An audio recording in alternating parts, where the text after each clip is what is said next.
Ya, ini jamsi saya. Jamsi akhir tahun sama jamsi ibadah Imlek. Yang isinya apa Bapak Ibu? Sama. Ini isinya firman Tuhan untuk saya pribadi, pesan Tuhan untuk saya pribadi dan saya hidupi.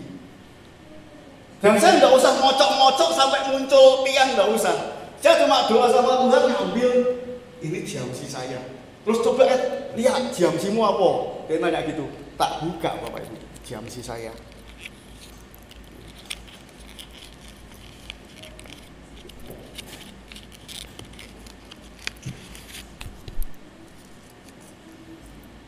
Ya, luar biasa Bapak Ibu. Kebetulan saya dapat di Yeremia 29 ayat 11. Ini yang akhir tahun baru ya.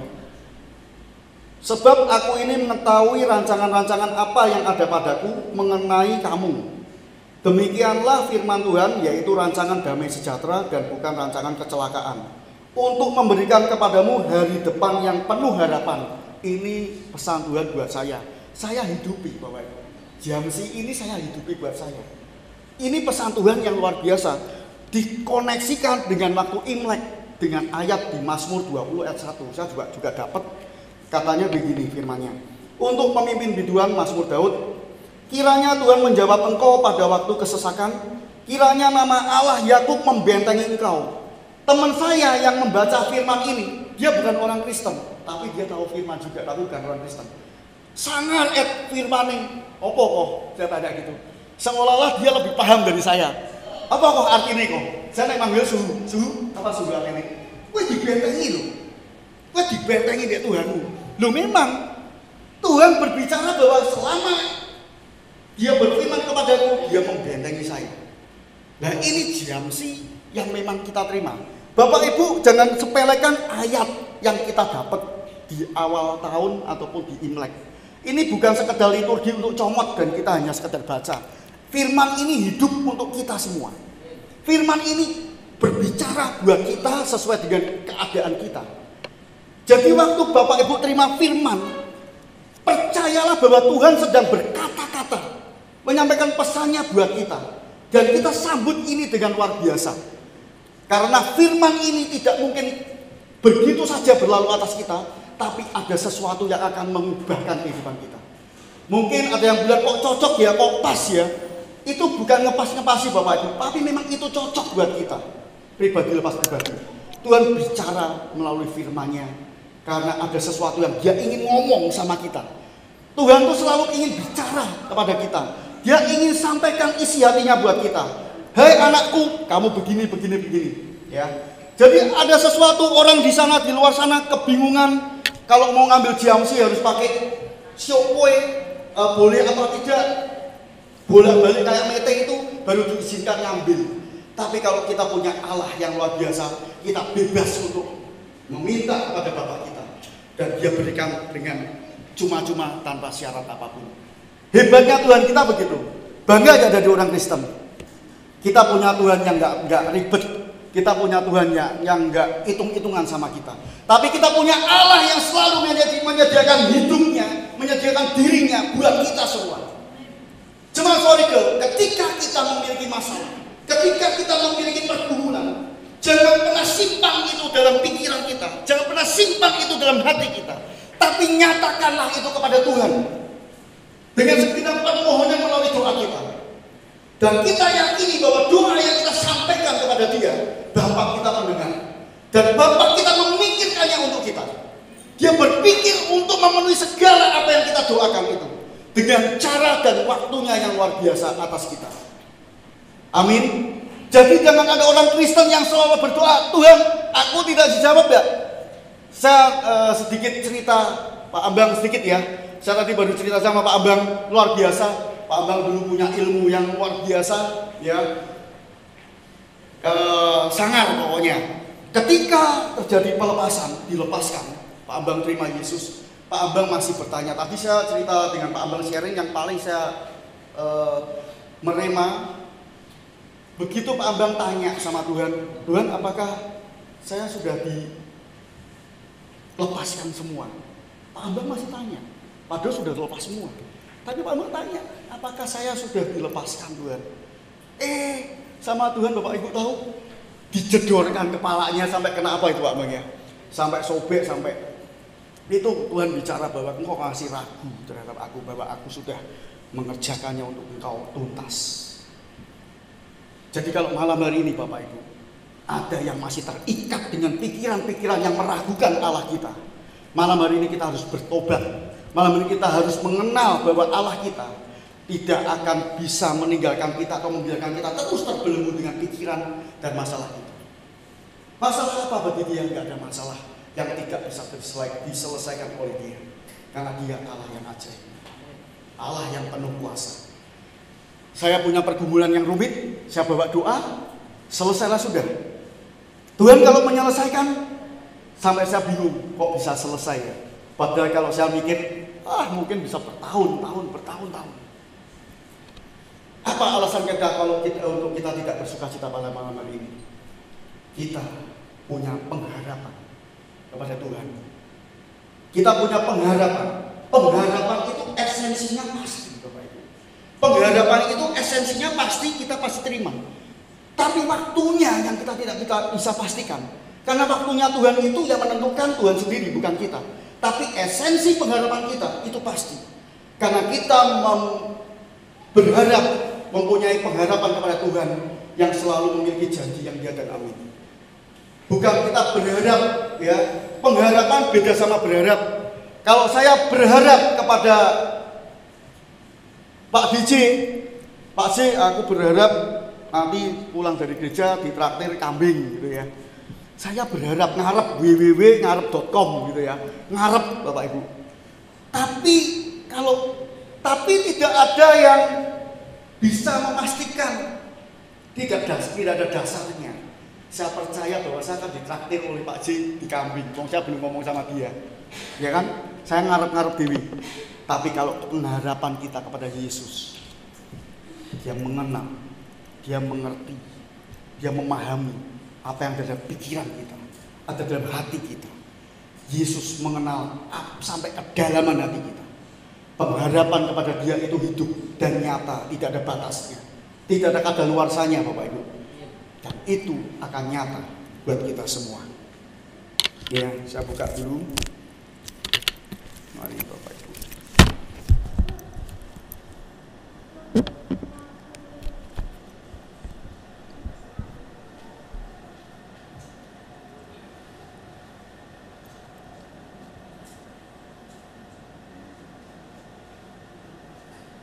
Ya, siapa sampai malam hari ini yang masih belum percaya kalau kita masuk surga? Ada? Siapa yang percaya kalau kita semua di tempat ini masuk surga? Angkat tangan. Semua percaya ya? Ada yang belum angkat tangan? Harus di PA lagi berarti. Ini yang membuat orang iri sama kita. Kenapa orang Kristen narsis? Kenapa orang Kristen kepedean? Kenapa orang Kristen terlalu percaya bahwa kalau kita besok masuk surga? Karena ada pengharapan kepada Kristus yang dia tidak tahu dan dia tidak mengenal Kristus yang punya janjinya atas kita semua. Ya, berarti surga, pengharapan itu esensinya pasti, tapi waktunya yang belum pasti. Ada yang bilang, firmannya begitu, bilang satu orang bertobat, seisi rumah akan bertobat juga. Ya kan? Ada firman yang bilang gitu. Tapi kapan? Ada yang berdoa untuk keluarga setahun, nggak ada apa-apa. Ada yang berdoa untuk keluarga 2 tahun, 3 tahun, 4 tahun, tidak terjadi apa-apa Bapak Ibu. Bahkan syukur ada yang setahun sudah ada perubahan di keluarga. Satu orang bertobat, seisi rumah diselamatkan. Tapi ada yang 10 tahun baru ada pertobatan di keluarga. Tapi apa?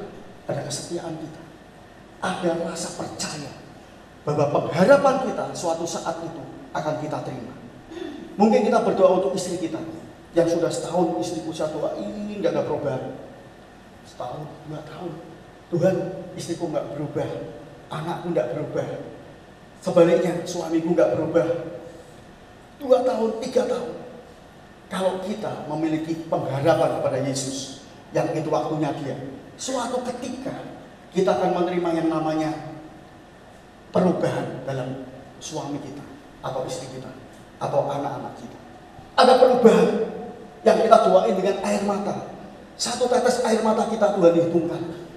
Dia mengerti begitu kita menjerit menangis tentang keluarga kita tentunya.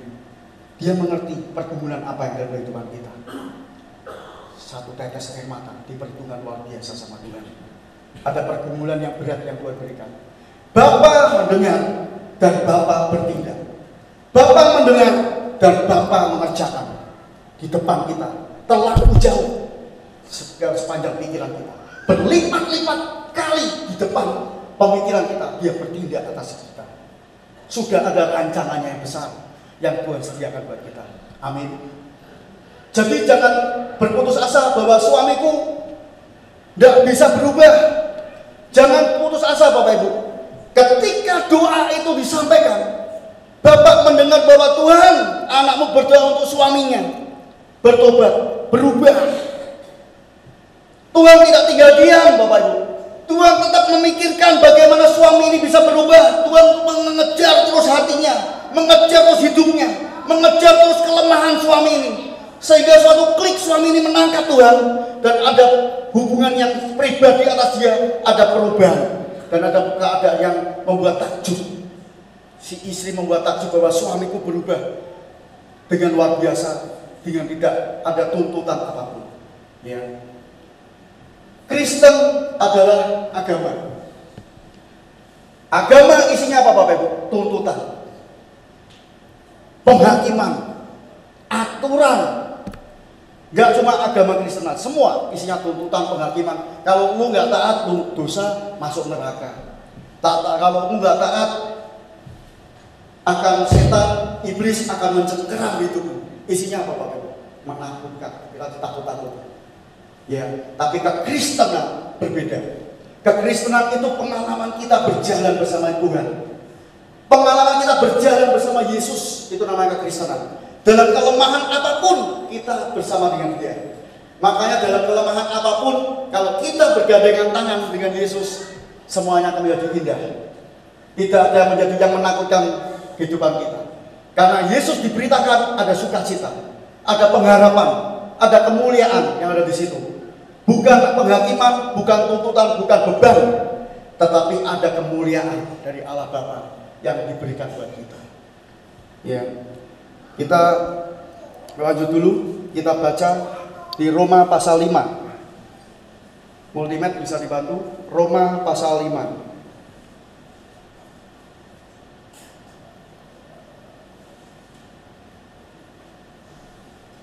Ya, ayat 1.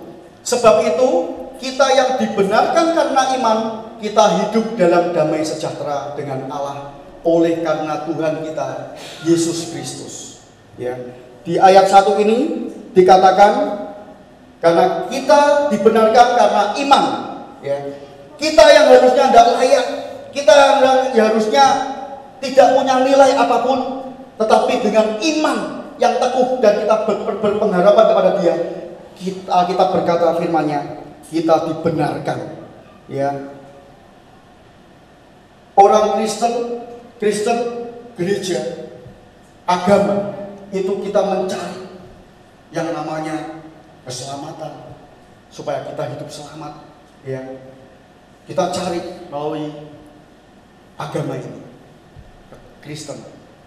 Tetapi kalau kekristenan sudah ada yang namanya janji dan jaminan bahwa ketika kita menerima Yesus sebagai Tuhan, otomatis kita sudah menerima karya keselamatan. Itu janji. Ya. Jadi harusnya Bapak Ibu, kita sebagai orang percaya, kita sudah tidak pernah ragu lagi tentang janji Tuhan. Kita tidak pernah lagi kita bertanya-tanya apakah saya selamat apa tidak. Karena banyak orang Kristen sampai hari ini, kalau saya PA, ada yang masih bingung selamat apa enggak, kita terus bagiin bagaimana keselamatannya. Tuhan itu tidak pernah hilang atas kita. Amin. Ketika kita mengaku dosa kita, maka Allah setia dan adil Ya.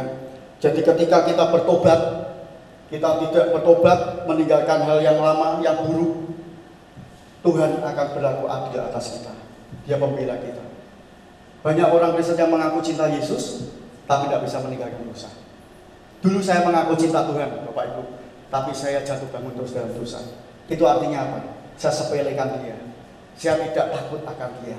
Saya tidak taat akan dia. Cuma ngakunya saya percaya Yesus. Cinta Tuhan tidak cinta. Sayang Tuhan tidak sayang. Tapi apa yang diperintahkan Tuhan kepada saya tak langgar terus. Kalau Bapak Ibu, ya ini jomblo-jomblo ya. Kalau pria punya, dulu saya kalau jatuh cinta sama istri saya dulu perokok Bapak Ibu. Merokok ya. Terus saya pacaran sama nyonyahku ini. Aku pacaran cuma ditamping tok. Ya, kamu cinta mbak aku enggak? Sayang mbak aku enggak? Ya sayang. Nek enggak sayang ngapain hujan angin apel? Ya toh? Banjir tak lakoni Bapak Ibu. Loh mas saya kata gendeng istri saya kamu gate. Lah mbok ndak apel sehari, ndak apa-apa. Ndak iso Bapak Ibu. Banjir motor ndak bisa naik sepeda. Yang penting tekan kamu gate. Kurang cintanya apa siapa sama dia, ya kan? Tapi begitu saya ditanya, yang kamu cinta mbak, saya enggak. Lu kamu enggak ragu kok cintaku kepadamu. Kata-kataku terlalu anu ya. Mungkin yang sekarang lebih milenial lagi, bukan begitu ya. Tapi ketika saya ditanya, kalau kamu cinta sama aku, ada satu permintaan, bisa enggak kamu lakukan? Apa ya? Kamu jangan rokok lagi. Waktu saya dengar kamu jangan rokok lagi, Bapak Ibu pikiran kita apa? Pikiran saya, pilih rokok apa dia? Dan gitu toh. Jadi pembandingan. Nah, kalau aku pengen rokok, kehilangan dia, nah, waduh, belum momen mungkin ya. Tapi aku kehilangan rokok masih tak pertimbang-timbangin rokok nggak apa-apa, rokok sih kasih nggak enak juga, mau cuma asap hirup-hirup gitu ya. Kemudian saya bilang, oke lah, saya tinggalin rokok, jangan rokok. Bisa nggak Bapak Ibu? Bisa. Sehari, wah tangan ini pengennya gini terus, udah biasa gini, gaya gini terus akhirnya hilang. Kenapa? Ada rasa cinta. Ada rasa cinta saya kepada dia. Ada pengorbanan. Kalau orang cinta pasti ada pengorbanan. Makanya kalau cewek-cewek digombalin sama cowok-cowok, tidak ada pengorbanan tuh cinta gombal. Cinta itu pasti ada pengorbanan. Cinta itu ada syarat. Kamu cinta mbak aku gini. Riko jatuh cinta sama Flo. Ya. Flo, buat kamu tuh kalau pagi mandi jam 6. Kalau mandi jangan jam 8, jam 6. Kalau Riko sayang sama Flo, jam 5 dia sudah mandi. Sebelum jam 6. Ya kan? Tunjukkan diawali. Ada pengorbanan, ada pemberian diri, ada korban dari kita. Untuk orang yang kita sayangi. Makanya om, tante, semua yang sudah nikah bertahun-tahun, ingat bahwa apa yang ada di sebelah kita, pasangan kita, itulah yang kita sayangi. Dan ketika dia berbicara dan menuntut atau mengharapkan sesuatu dari kita, ya kita harus memberikan apa yang dia inginkan. Ada korban kita kepada dia, baik suami ke istri ataupun istri ke suami. Kalau kita masing-masing berdiri tegak dan egois pada pikiran kita, tidak mungkin kita bisa enak berjalan bersama dengan pasangan. Sama dengan Tuhan. Kalau Tuhan menginginkan kamu lepas dari wanita, kamu lepas dari rokok, kamu lepas dari pergaulan-pergaulan bebas. Kalau saya bilang cinta Tuhan Yesus, tapi saya tidak meninggalkan yang namanya saya sudah mengaku dosa dan saya tidak bertobat dan meninggalkan, itu artinya saya munafik. Saya cinta Yesus, tapi saya melakukan hal yang tidak disukai oleh Tuhan Yesus. Jadilah kekristenan yang selaras dengan Tuhan. Isi hati Tuhan. Kalau kita cinta Dia, tentunya kita semakin serupa dengan Dia. Apa arti serupa dengan Dia? Serupa gambarannya, serupa perbuatannya, serupa kasihnya atas kita, yang sudah Dia buktikan tulus dan murni atas kita. Amin. Jadi jangan ada orang yang masih jatuh bangun sama dalam dosa bilang, aku tidak kuat karena selalu jatuh, karena tidak ada kekuatan. Itu klise. Bagi saya itu alasan, Bapak Ibu. Kalau malam hari ini ada di antara kita yang tidak bisa lepas dari namanya kelemahan kita, itu hanya alasan karena Tuhan punya power yang lebih besar dari segala kelemahan kita. Dia punya power yang bisa menguasai kita. Dia punya power yang membuat kita mampu dan bisa lepas dari segalanya itu. Tidak mungkin ada Yesus kita jatuh. Tidak mungkin ada Yesus kita terkapar. Yesus mengangkat kita lebih dari segalanya. Amin. Ada yang marah-marah, emosi, suka emosi. Nonsen kalau ada Yesus tidak bisa sembuh. Orang kuno bilang watak nggak bisa dirubah, watuk bisa diobati. Dalam Yesus watak, watuk iso sembuh kabeh, Bapak Ibu. Amin. Makanya ada perjamuan kudus. Bapak Ibu, kita sering melakukan perjamuan kudus di awal bulan. Itu bukan sekedar kita makan roti dan anggur. Roti yang melambangkan darah Yesus, tubuh Yesus. Anggur merupakan darah. Bukan hanya sekedar kita makan roti dan anggur sebagai kebiasaan. Memaknai perjamuan kudus dengan rendah. Maksud saya, kalau punya sakit, minum perjamuan pasti sembuh. Loh, saya amin. Saya percaya mujizat. Tapi bukan sekedar itu perjamuan kudus untuk kita minum anggur dan kita sembuh. Makanya di wadah perjamuan kudus, di kantong-kantong perjamuan kudus, tidak ada tuh kata-kata tulisan di situ, semoga cepat sembuh. Tidak ada tuh. Karena apa, Bapak Ibu? Ketika kita makan tubuh Kristus, minum darah Kristus, esensi, janji, pengharapan kita ada di situ semua. Tentunya yang ranking pertama, kita ada janji keselamatan buat kehidupan kita. Itu ranking pertama orang yang percaya, yang tentunya kita berpikir tidak untuk sampai hari ini, malam ini kita duduk di sini, Bapak Ibu. Tapi besok kita kalau pulang, kita mau kemana? Ada janji yang pasti yang berstempel. Ada perjanjian melalui darah dan tubuh dan darahnya bahwa kita sudah ditebus dan kita pasti masuk kerajaan surga. Amin. Itu yang pertama. Yang lainnya mengikuti, ada kesembuhan, ada pemulihan, ada yang terikat dilepaskan, kemerdekaan. Itu semuanya terpenuhi semua ketika kita memaknai perjamuan itu dengan esensi yang luar biasa. Bukan hanya kita minta kesembuhan, tetapi ada keselamatan yang hakiki dalam kehidupan kita orang percaya, yang membawai kehidupan kita semua. Dulu saya merasa bahwa saya nggak mungkin jadi orang yang selamat apapun. Tetapi ketika saya menerima Yesus dan saya memaknai sebuah esensi pengharapan saya kepada Dia, bahwa Dia punya janji yang luar biasa, saya langsung jeling. Ya, Bu Andi? Oh ya, ketika kita ada pengharapan yang luar biasa di dalam Dia, tentunya semuanya akan diberikan kepada kita. Amin.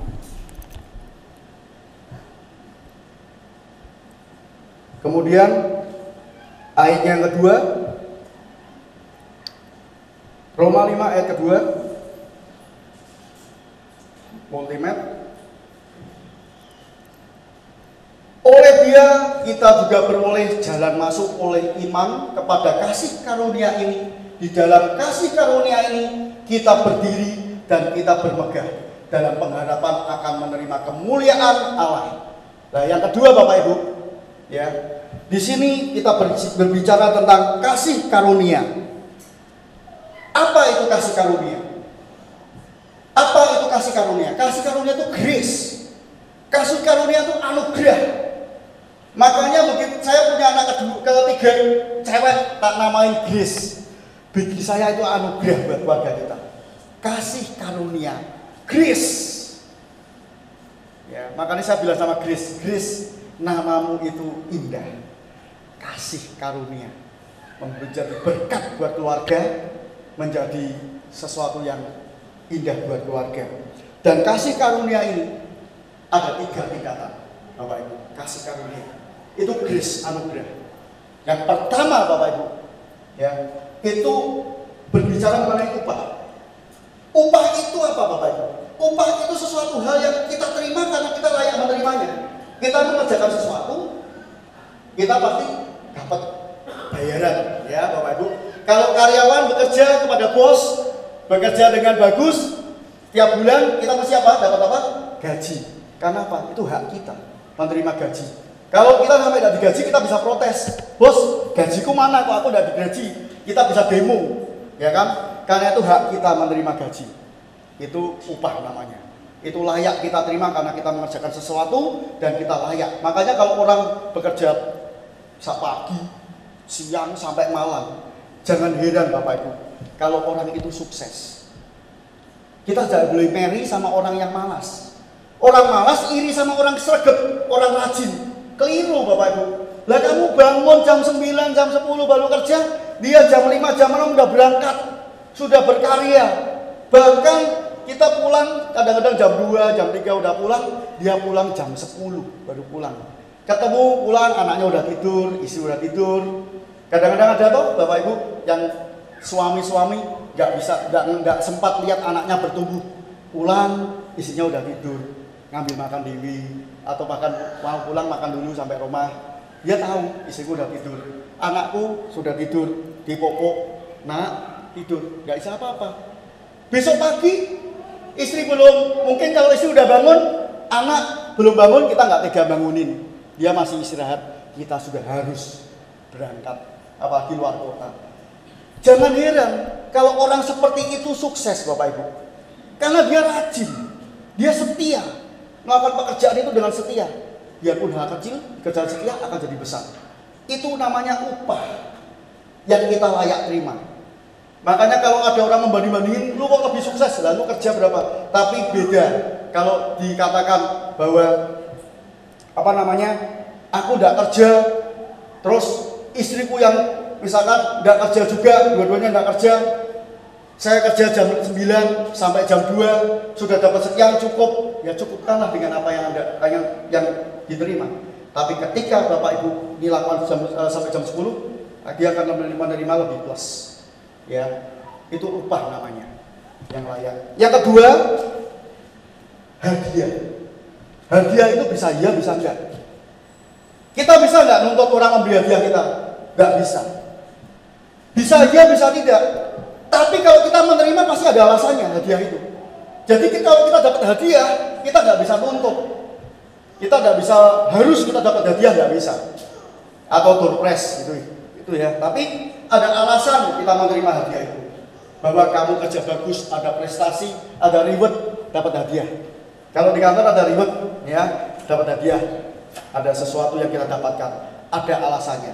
Tetapi kalau kita bicara yang ketiga, yang namanya kasih karunia, itu kita tidak ada alasan apapun, kita tidak layak terima, dan tidak ada alasan pun kita layak menerimanya. Itu yang namanya grace, anugerah. Itu yang besar, namanya kasih karunia, yang harusnya kita nggak layak. Oh Tuhan, aku mau selamatkan, wong aku nggak layak. Kenapa Tuhan? Tidak ada alasan yang kita terima, tidak ada alasan yang kuat untuk kita berpikir bagaimana kita menerima yang namanya kasih karunia itu. Karena segalanya Tuhan berikan kepada kita yang membuat kita bingung kenapa saya layak. Tapi Bapak Ibu ngerti, kita sudah dibenarkan oleh Dia. Hidup kita sudah dibenarkan. Jadi Dia yang melayakkan kita. Makanya kalau kita melayani Tuhan Bapak Ibu, Tuhan bisa kok pilih orang yang lebih hebat dari kita. Tuhan bisa kok memilih pemain musik yang lebih hebat dari kita. Tuhan bisa kok memakai pembicara yang paling hebat, lebih hebat dari kita. Tuhan bisa kok sebagai singer yang lebih hebat. Tetapi ketika Tuhan memilih kita, makanya Dia yang memilih dan mengangkat kita. Itu suatu kehormatan buat kita. Tuhan bisa memilih orang yang lebih, tapi Dia tidak selalu memilih orang yang lebih. Tapi Dia memilih orang yang mau dan orang yang setia. Karena di situ akan dibangun segalanya atas kelemahan kita. Karena firman-Nya berkata, di dalam kelemahan kuasanya sempurna. Di dalam kelemahan Tuhan bisa buat kita sempurna. Di dalam kelemahan kita, kalau kita bergantung kepada Dia, kita akan dibuat bisa. Ketika kita mengalami masalah dalam suatu kelemahan, justru kuasanya sempurna atas kita. Bangsa Israel waktu keluar dari tanah Mesir dapat janji Tuhan enggak masuk Kanaan? Dapat. Akhirnya masuk enggak? Masuk. Kapan masuknya? Yang harusnya 4 tahun dibuat 40 tahun. Karena apa Bapak Ibu? Karena kita pakai pikiran dan kekuatan kita sendiri. Tapi sampai enggak di tanah Kanaan? Sampai. Bangsa Israel sampai di tanah Kanaan. Janjinya ya dan amin atas Israel. Janjinya ya dan amin atas kita. Tapi kapan? Tergantung kita meresponi Tuhan sebesar apa. Apakah kita meresponi dia hanya sekedar sebagai Tuhan? Apakah kita meresponi dia hanya sekedar sebagai aku percaya Yesus supaya aku selamat? Enggak. Tapi kekristenan, berjalan bersama Yesus itu yang penting. Pengalaman bersama Tuhan Yesus itu yang penting. Itu yang membangun kehidupan kita. Saya dipulihkan, banyak cerita. Di prospek saya cerita bagaimana perjalanan saya bersama Yesus. Bagaimana pengalaman saya bersama Yesus. Saya cerita di prospek tanpa saya tutup-tutupi, apapun saya ceritakan, saya sampaikan. Untuk apa? Ketika saya mengaku dosa saya, ketika ada keterbukaan, itu akan terjadi sebuah restorasi atau pemulihan. Saya menjadi berkat bagi orang yang saya ceritain, dan saya mendapat berkat bagi teman-teman yang meresponi dengan luar biasa dan mendoakan saya. Ada imbal balik saling mendoakan, dan itu akan membangun kita semua. Ya. Jadi di sini kelemahan kita yang punya kelemahan, jangan simpan itu sebagai kelemahan. Berjalan bersama Yesus itu sebagai kemenangan, menjadi kemenangan. Ada di sini yang masih merasa bahwa tidak bisa berbuat apa-apa. Apa di sini ada yang putus asa atau kita sudah tidak punya pengharapan? Tapi di dalam Yesus ada terang yang besar. Ada terang yang besar yang disediakan buat Bapak kita. Ya, ada grace. Ya. Jadi saya ingin sampaikan Bapak Ibu, ketika kita berjalan bersama Yesus, kadang-kadang kita bertanya-tanya, Tuhan, sudahkah Engkau mengerti apa yang aku alami? Sudahkah Engkau mengerti apa yang saya pergumulkan? Bapak Ibu mengerti, ada sebuah cerita dari keluarga yang sampai hari ini mengalami kasih Tuhan yang luar biasa. Keluarga ini mengalami kasih Tuhan yang tidak ada batasnya. Dia meresponi Tuhan dan akan saya kerjakan sampai tuntas karena saya baru kenal juga. Orang kaya masih bisa menangis. Orang kaya masih bisa hilang pengharapan. Saya ketemu sama orang kaya, dia bicara tentang bagaimana dia sukses membangun sebuah usaha yang luar biasa. Ketika dia keluar dari yang namanya jalannya Tuhan, dia melanggar dari yang namanya ketetapan Tuhan. Dia bilang sama saya kemarin, ada istri saya, barusan kenal, panggil saya saya minuman bisa saya lepaskan, tinggalin. Saya obat-obatan tidak tersentuh. Tapi satu, saya tidak bisa Apa katanya gitu. Saya nggak bisa ngelepasin namanya wanita Saya bertahun-tahun menyakiti istri saya. Di pinggir jalan dia cerita sambil matanya berabangi, baru kenal sama saya. Dia cerita, saya tidak bisa ninggalin yang namanya wanita. Dan sampai hari ini, dia cerita gini, saya nyakiti istri saya luar biasa, saya punya simpanan di sini, banyak Bapak Ibu. Dan dia ngomong gini, kalau saya boleh memilih, saya punya uang 2 miliar, sama punya uang 10 miliar. Saya milih punya uang 2 miliar, tapi keluarga saya rukun, daripada saya punya uang 10 M, tapi keluarga saya nggak rukun. Saya akan jualin semua investasi saya, tanah saya mau jualin semua, termasuk pabrik saya. Apa ndak eman-eman pabriknya sudah jalan? Enggak. Kenapa Anak saya dua-duanya laki, berebut semua, ngerebutin yang namanya pabrik saya, bertengkar. Dan tindakan anak saya, dosa anak saya yang sampai saat ini membuat saya jengkel, membuat saya sakit hati, itu baru 1/5 dari dosa saya. Jadi Bapak Ibu bisa bayangin, Dia dikakuati sama anaknya itu, kakuati sampai dijuali semua termasuk pabriknya. Itu baru 1/5 dosanya dia yang dia lakukan. Bayang no, Bapak Ibu. Baru 1/5-nya aja dia sudah kakuati mau dijuali semua. Dia orang tuanya sampai ngomong bapaknya kau ini. Bapakku tuh kau nek ngomong, aku hilang-hilangan dok siji ra apa-apa. Jadi dia sudah tidak diperhitungkan lagi. Hilang-hilangan dok siji ra apa-apa karena dia sudah termasuk orang yang tidak bisa dibilang. Nah, sampai saat ini dia ngomong, saya bayar harga. Dia orang Kristen. Kristen Bapak Ibu. Makanya saya ngomong, Kristen itu banyak orang Kristen munafik. Dia cinta Yesus tapi gak bisa tinggalin apa yang menjadi ikatannya. Itu luar biasa, gak masuk akal Bapak Ibu. Ketika Yesus masuk dalam kehidupan kita, baru terus semua ikatan itu hilang. Dan kita bisa menang. Tidak ada alasan kita bicara bahwa kita gak bisa lepas dari ini. Buktinya saya bisa. Saya bisa tinggalin semuanya. Saya bisa tinggalin hal buruk yang di belakang saya. Tak tinggalin semua. Dan saya tidak mau melihat Mesir yang di belakang saya. Saya tidak melihat apa yang ada di belakang saya. Bisa Bapak Ibu. Sampai malam hari ini saya kuat bersama Yesus. Karena ada Yesus dalam saya. Begitu juga kepada di dalam Bapak Ibu semua. Kelemahan kita terurai. Ketika Yesus masuk, terurai semuanya. Ada sesuatu yang diubahkan hidup kita ketika esensi Yesus masuk dalam kehidupan kita.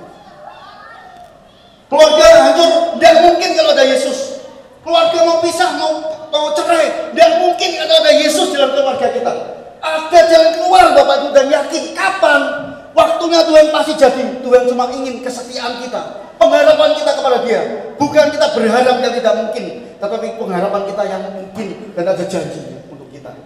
Ada Yesus yang memulihkan keluarga kita, hubungan kita pulih kembali. Perusahaan kita mau bangkrut, ada kesaksian. Perusahaannya udah mau bangkrut, udah mau dibeli sama orang. Dia montang-manting, udah panik.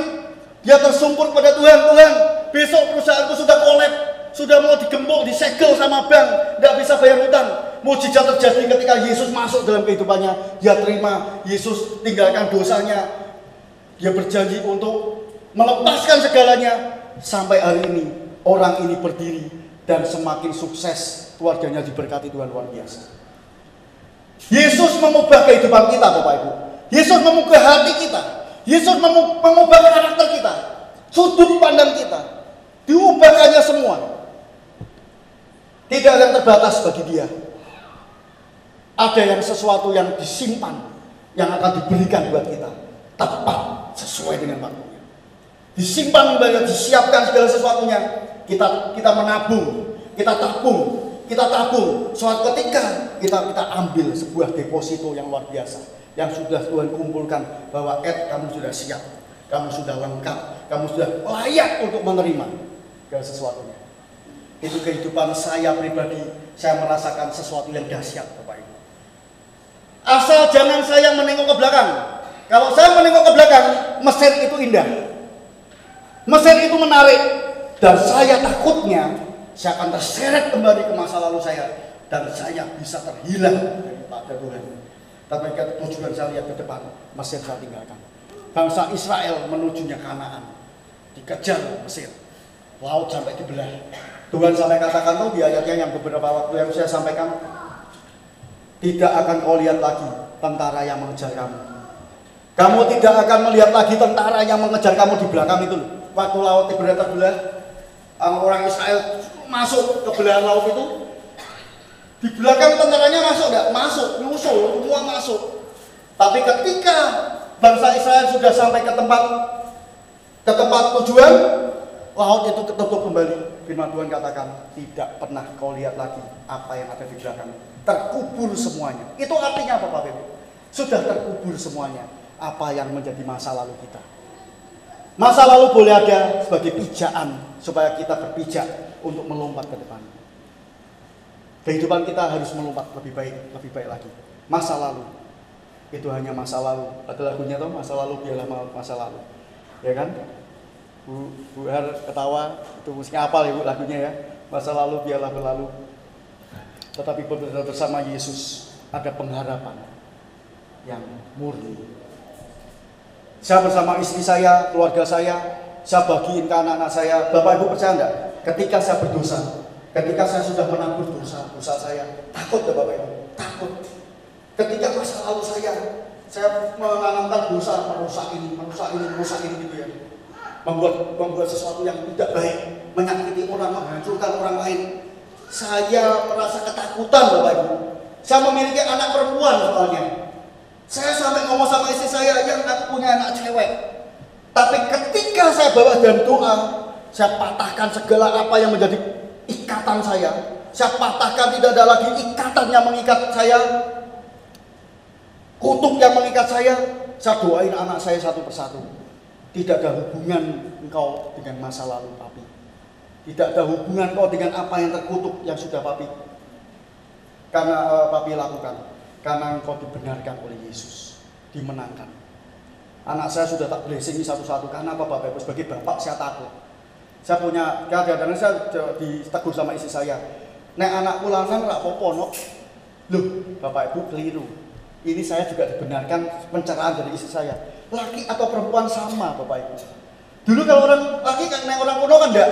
Nek cah lanang keluyuran malah rak popo, ora bakal meteng gitu ya. Tapi kalau wanita kan bahaya. Tapi sekarang enggak. Saya laki perempuan sama. Saya langsung saya minta ampun. Tuhan, saya minta ampun, tanggung jawab saya kalau anak saya itu sama. Agak perempuan. Saya jagai dia, saya proteksi dia. Karena kehidupan di luar sana sangat luar biasa. Dan saya sangat ngeri sebagai orang tua. Dan saya terus doanya siapa? Proteksi sama Tuhan. Doanya mau proteksi keluarga. Itu bisa menggantui saya, Bapak Ibu. Kalau saya lihat di belakang saya. Karena pas yang di pikiran saya, kebales. Bayangkan, Bapak Ibu. Ada terngiang-ngiang, kebales akan menimpa kamu, akan menghantui, akan terjadi dalam kehidupan anak-anakmu.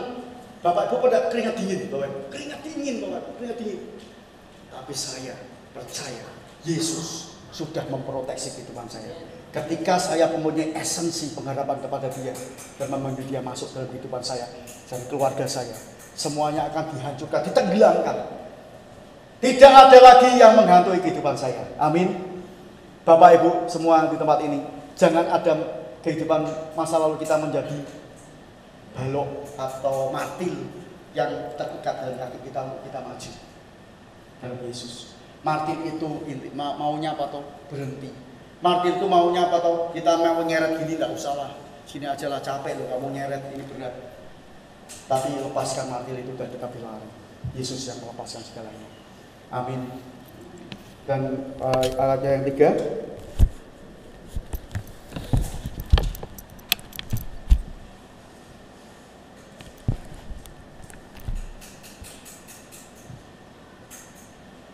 Ayat ketiga, Roma 5 ayat 3, Multimed bisa dibantu.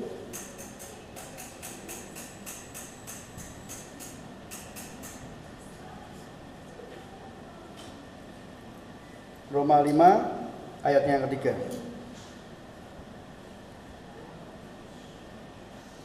Ya, jadi Bapak Ibu, ketika kita mengalami hal-hal yang kurang enak dalam kehidupan kita, percayalah bahwa Yesus selalu ada untuk kita. Memang kadang-kadang kita memiliki sesuatu yang tidak sesuai dengan apa yang kita harapkan. Tetapi ketika kita melihat bahwa di balik tabir itu semua ada sebuah janji yang luar biasa buat kita. Amin. Istri kita sulit untuk apa gitu ya. Saya pernah mengalami sesuatu kejadian yang luar biasa, Bapak Ibu. Saya kecewa terhadap seseorang yang menyakiti saya. Saya kecewa dengan tindakan dia, bagaimana dia sangat mengkhianati saya. Dia sangat menikam saya dari belakang, sehingga saya porak-poranda. Orangnya baik di depan tapi menikam dari belakang. Saya sempat gulung komeng gak karuan karena saya tidak menyangka bahwa dia tega berbuat seperti itu terhadap saya. Saya 2 minggu tidak bisa melupakan kejadian itu dan membuat saya runtuh, membuat saya tidak punya semangat lagi untuk bekerja. Karena yang saya ingatkan lagi, kecewa sama dia, kecewa sama tindakannya. Kok bisa ya? Kok tega ya? Ya. Terus saya terus bergumul di situ. Ternyata di situ membuat saya tidak bisa berbuat apa-apa. Tapi ketika saya dapat pencerahan firman-Nya bahwa saya harus mengampuni, saya lepaskan pengampunan. Seperti saya keluar dari sebuah jeratan yang mengikat saya. Saya lepaskan pengampunan kepada orang itu dan saya bisa menang. dan saya bisa damai sejahtera, dan saya bisa melebihi apa yang ada di belakang kemarin. Saya lebih bersemangat lagi, dan sampai hari ini saya tidak mengingat-ingat lagi masalah itu, dan saya sudah ampuni orang itu, sudah ampuni dia dengan tulus. Saya doakan, saya sudah tidak pedulikan lagi kesalahannya terhadap saya. Ketika saya melepaskan pengampunan, ada sukacita yang saya dapatkan, ada blessing, ada anugerah, ada berkat yang lebih dari yang kemarin, Bapak Ibu. Jadi sesuatu yang kehantaman itu menerpa kita, tapi kita lihat di belakang itu ada janji Tuhan, ada maksud Tuhan atas kita. Dan untuk membuat kita lebih kuat, membuat kita lebih lengkap, kehidupan kita lebih lengkap. Tidak ada orang yang tidak lengkap kehidupannya kalau kita bisa menjadi kesaksian yang luar biasa. Bahkan orang yang menjadi orang yang saling gembel pun akan mempunyai kesaksian yang luar biasa. Lebih hebat, lebih hidup. Karena apa? Dia orang yang dari bawah, yang tidak mengenal apa-apa, tapi karena Kristus, pengenalannya ke Kristus, membuka pikirannya, membuka hatinya, membuka wawasannya, dia memiliki sebuah kehidupan yang luar biasa, dan rasa itu dan dampak itu lebih besar daripada kita yang bukan dari orang yang dia angkat dari hal yang sangat rendah, tapi orang yang rendah itu menikmati Yesus luar biasa. Dan ada kesaksian yang memulihkan kita. Banyak orang-orang yang terhina, yang setelah menerima Yesus menjadi kesaksian yang luar biasa. Ada pengharapan kepada Yesus yang menjadi kesaksian yang luar biasa. Justru dari orang-orang yang tidak dilihat oleh kita, orang-orang yang terhina, yang tidak ada hitungannya di hadapan kita, tapi Yesus bisa pakai untuk kita. Yesus kita pulihkan. Ada kesaksian orang biasa, orang luar biasa yang dulunya orang itu berantakan, tidak karuan, tapi menjadi pengabar Injil atau menjadi kesaksian yang luar biasa. Karena apa? Esensi kita kepada Dia benar, dan ada pengharapan. Bukan berharap untuk yang tidak pasti, tapi pengharapan kepada Dia itu pasti, dan kita pasti menerima. Jemaat Swarga, jangan ada kedatangan di antara kita yang malam hari ini kita tidak merasa dipuaskan oleh apa yang Tuhan berikan buat kita. Apa yang kita terima, kita merasa tidak puas. Kita selalu menuntut yang spektakuler dari Tuhan. Kita menuntut hal-hal yang menakjubkan dari Tuhan. Sebenarnya kehidupan kita hari demi hari itu takjub adanya. Kalau kita lihat bagaimana Tuhan bekerja, itu menakjubkan buat kita tanpa kita sadari. Begitu kita menapaki besok hari, ada sesuatu hal yang menakjubkan buat kita. Ada suatu peristiwa-peristiwa yang menakjubkan yang kita terima untuk memproses kita dan membuat kita takjub. Kadang-kadang kita tidak berpikir ke sana, Bapak Ibu. Kita hanya ingin melihat kasat mata demonstrasi Tuhan secara real dan instan. Tapi kita tidak ada kesetiaan kepada Dia. Ada kesabaran yang isinya emosi. Ya, orang jatuhnya di emosi. Dunia ini dipenuhi oleh orang-orang yang senantiasa emosi. Karena apa? Harusnya di dalam Yesus ada ketenangan. Di dalam Tuhan ada ketenangan. Orang kalau tenang, Bapak Ibu, bisa berpikir sehat. Tapi kalau orang emosi tidak bisa berpikir sehat.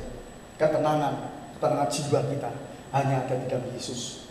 Sebenarnya kalau di dalam Yesus hidup kita tenang, kita bisa menyelesaikan masalah dengan enak. Ada masalah dengan pasangan kita hati kita tenang, ngomongnya enak. Yang itu simbol karya, simbol maksud bagaimana? Kita bisa enak berdialog dan telinga kita bisa terbuka lebar dengan hati yang nyaman, yang damai. Tapi kalau sudah emosi dulu, ini baru ngomong, jeder, kita counter, jebret, nggak bakal ketemu Bapak Ibu. Isinya counter-counteran. Tetapi kalau ada ketenangan jiwa, akan ada rekonsiliasi yang bisa selesai. Karena jiwa yang tenang itu hanya didapat ketika kita memanggil Dia masuk dalam hidup. Amin. Yesus sumber air kehidupan. Yesus sumber kedamaian. Yesus sumber sukacita. Yesus sumber segalanya buat kita. Kekristenan dialiri oleh air kehidupan yang tak pernah habis, tak pernah berhenti atas hidup kita. Makanya hari demi hari harusnya kita semakin berseri-seri di dalam Dia. Bukan bersemut-semut di dalam Dia, tapi berseri-seri. Dapat penghormatan untuk pelayanan, terima dengan sukacita, dengan senang hati, dengan senyuman. Dapat jadwal, bukan beban, tapi sukacita. Ada penghormatan, ada sambutan yang luar biasa. Ada tugas di pekerjaan, oh Tuhan, terima kasih, ada kepercayaan. yang Tuhan berikan. Ada tugas memimpin keluarga. Oh Tuhan, jadikan aku imam yang kuat di dalam Engkau, memimpin keluargaku. Tak bangga semuanya keluargaku memuji dan menyembah Engkau. Oh Tuhan, aku diizinkan untuk menjadi pemimpin perusahaan.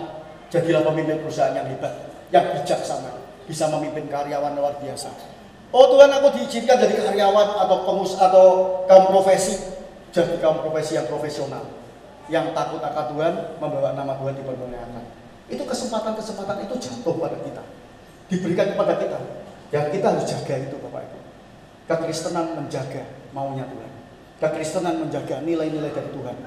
Makanya kaum prospek, di sini ada Bapak, wadah pelayanan komsel prospek, soar prospek kaum profesi kumpul.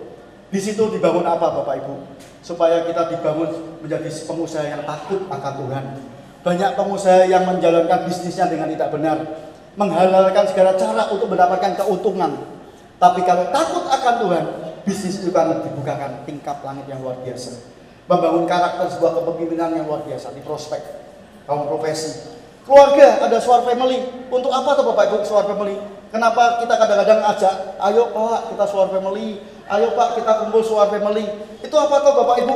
Bukan hanya sekedar kumpul, kita bisa sharing, kita bisa saling berbagi apa yang ada dalam kehidupan keluarga kita masing-masing. Kadang-kadang kita pisah, wanita, ibu-ibu sendiri, bapak-bapak sendiri. Oh ternyata Bapak ini luar biasa. Ketika ibu-ibu kumpul, ketika ibu-ibu dalam suatu komunitas yang ibu-ibu semua bisa cerita dan bisa mengungkapkan segala yang menjadi unek-unek dalam hatinya. Saya pikir wanita hanya wanita Bapak Ibu. Ternyata ketika bapak-bapak kumpul juga sama Bapak Ibu. Memiliki hati pergumulan yang sepodo. Nah, enaknya soal family. Nanti bapak-bapak saling mendoakan, ibu-ibu saling mendoakan. Sudah enak, hatinya tenang, bisa melihat sudut pandang yang positif terhadap pasangan. Belum ketemu nih ya, ibu-ibu sendiri, bapak-bapak sendiri. Bapak-bapak juga kita berdoa bersama, diperlengkapi, memandang istri itu bukan sebagai musuh, tapi sebagai teman pewaris kerajaan surga. Ketika itu sudah kita terima, diketemukan, akan terjadi sesuatu yang indah. Itu keluarga itu tidak modal Bapak Ibu. Sing istri merasa bahwa enak kowe ya kowe kerja, ora kesel. Ibu-ibu kerja capek ngumbahi, gosok. Kowe cuma isine orang lapangan memang gini Bapak Ibu. Saya cerita, saya bukan menyembunyikan sesuatu. Orang lapangan sebetulnya nggak capek Bapak Ibu. Saya marketing misalnya itu ya, saya marketing. Saya keluar jalan-jalan ke Pati, ke Rembang, ke Juwana, ke Purwokerto, ke Jakarta, ke Surabaya. Pikiran kita capek enggak? Capek. Tapi enggak Bapak Ibu. Saya seperti orang jalan-jalan ke Surabaya, kerja sambil kuliner, makan.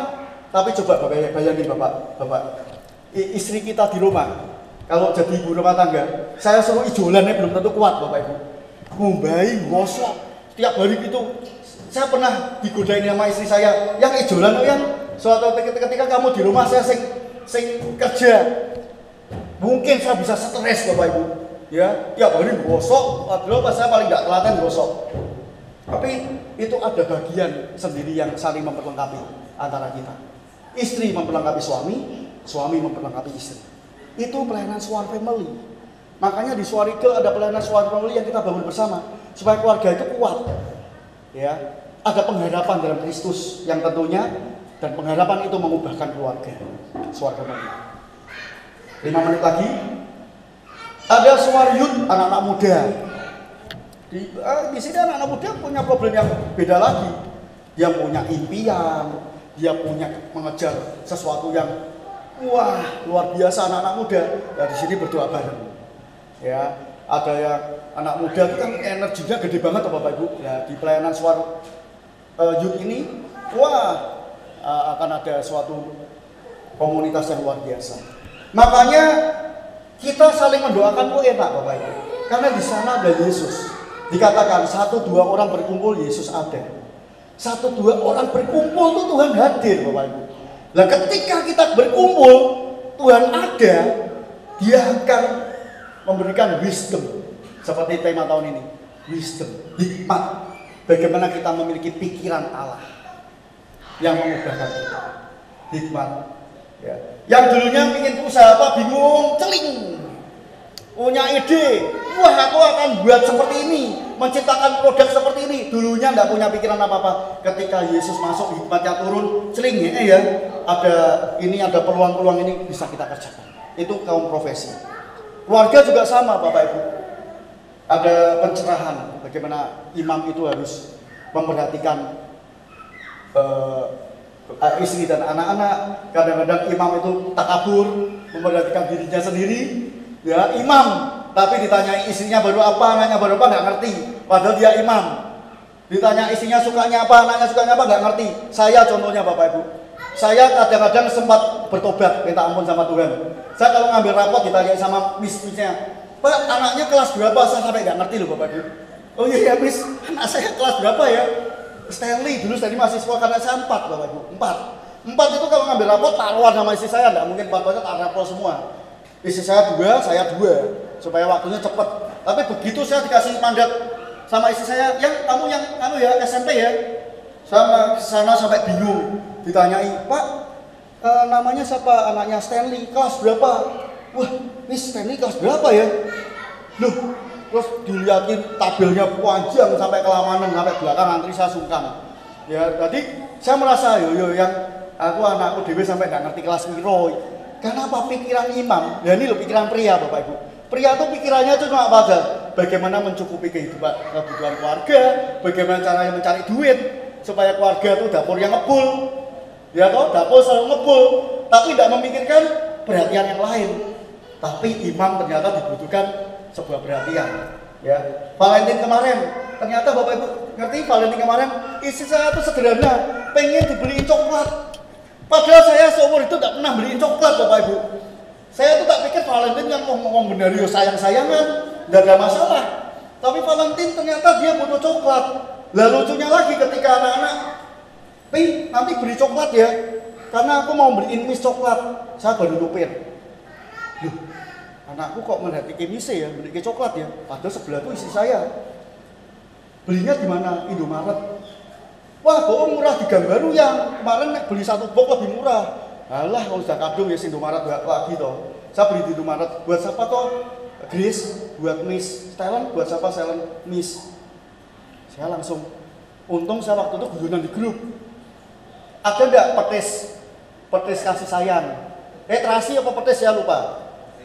Petis ya, petis kasih sayang. Saya guyonan di grup. Nah waktu itu Tuhan tuh negur saya waktu saya nyopir. Gue nggak beliin istrimu coklat. Tuhan, sebentar Tuhan. Dah toh, saya parkir. Yang nanti beli coklat ya. Stanley butuh berapa? 10. Grace butuh berapa? 10. Nanti beli yang berapa? 10. Lu buat siapa? Wes toh, beli 10.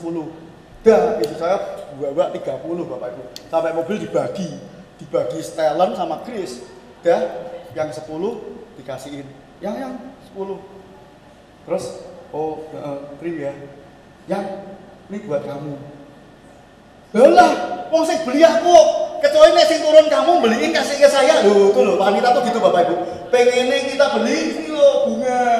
Wah, dia akan tersentuh hatinya. Saya laki tidak mikir gitu. Pikir saya, kowe sing medun beli serah ke saya tak balikin kan padha wae to. Ndak Bapak Ibu. Lain ceritane. Kowe kok ya tegel loyan, blonjo dhewe kok kayak aku dhewe. Waduh, Tuhan, saya juga salah. Harusnya saya tadi turun ikut beli di Indomaret, saya ngambil coklat itu di mobil tak kasih ke istri saya. Ternyata wanita seperti itu Bapak Ibu. Ya itu loh Bapak Ibu, kita butuh hikmat. Pria kadang-kadang kurang hikmat untuk memikirkan pasangan kita. Wanita itu butuh diperhatikan. Wanita itu ternyata butuh dikasih. Wanita itu ternyata butuh didengar. Kadang-kadang kita nggak merhatiin gitu Bapak Ibu. Nah istri saya langsung, waduh saya gelo.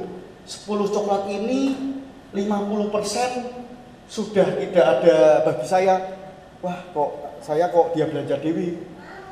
Terus malam ini saya ngomong sama dia, yang malam ini kamu pingin kemana? Tak hanter.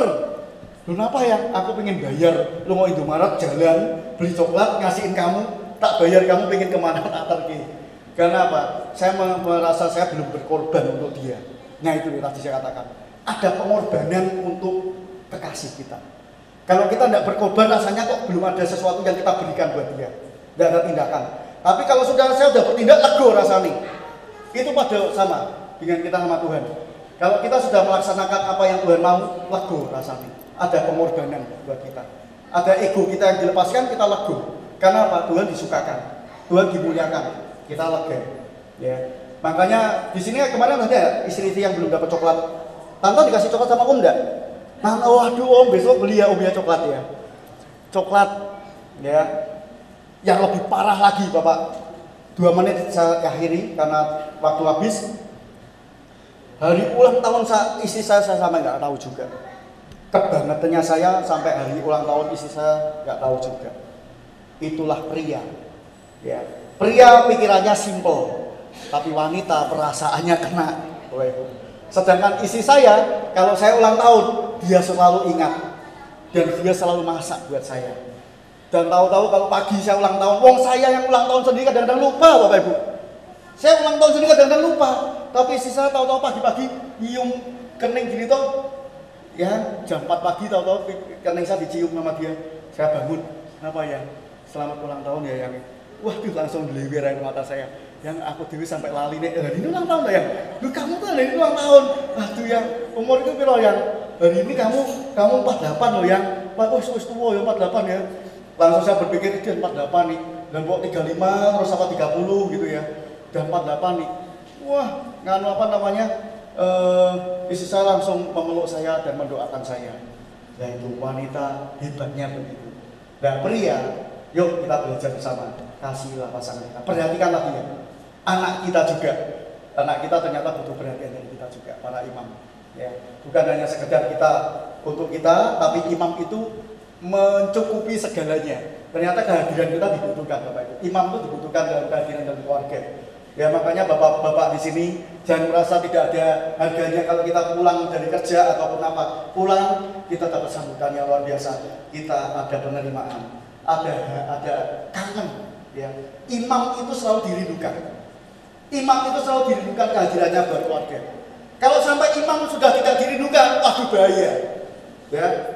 Itu harus bahaya. Karena ada gini, bapak keluar kota coba balik, waduh bahaya Bapak Ibu. Tapi kalau kita selalu dinanti, kapan ya papi pulang? Kapan ya papi bersama-sama? Nah itu loh namanya ada kehangatan. Ya. Ada esensi Kristus masuk dalam kehidupan kita. Amin.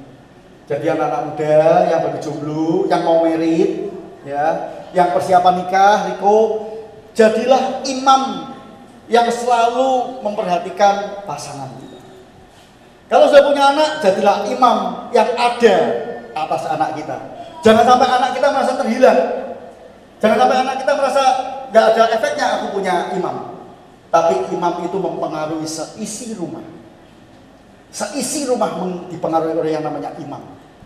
Imam bertanggung jawab kepada Bapak di surga. Jadi tugas imam luar biasa berat Bapak Ibu. Terkoneksi dengan surga, Bapak memberikan tanggung jawab untuk memimpin keluarga, itu imam. Baru dari imam mengalir ke istri dan anak. Kalau imamnya kacau, bayangin bawahnya kayak apa. Tapi kalau imamnya tegak lurus sama Tuhan, menjadi memegang amanat agung dari Bapak, ya yang bawah ini kuat, istri kuat, anak-anak kuat, sehat, semarak, keluarga semarak. Itu pengaruh dari seorang imam. Makanya keluarga Swarigel, imam harus bangkit, imam harus tumbuh teguh. Karena dengan imam yang teguh, keluarga akan dipulihkan. Amin. Eksistensi kepada Tuhan kita terima. Yang pertama kita diselamatkan, yang kedua kita menerima kasih karunia dari Tuhan, yang ketiga kesengsaraan itu ujungnya kebaikan buat kita semua. Ketika ada eksistensi Kristus dalam kehidupan kita, ada pengharapan, bukan berharap dengan hal yang tidak mungkin, tapi pengharapan kepada Kristus membawa sesuatu yang indah buat kehidupan kita. Amin. Pengharapan kepada Dia mengubahkan kita. Ayo bapak-bapak semua di tempat ini kita berubah. Ayo ibu-ibu di tempat ini kita berubah. Ayo anak-anak muda di tempat ini kita berubah. Pakai pikiran Kristus masuk dalam hidup kita. Ada kedamaian, sukacita. Diubahkan semuanya dalam kehidupan kita. Itu yang dimaui Tuhan. Keinginan Tuhan kita berubah. Amin. Kami undang pemain musik dulu.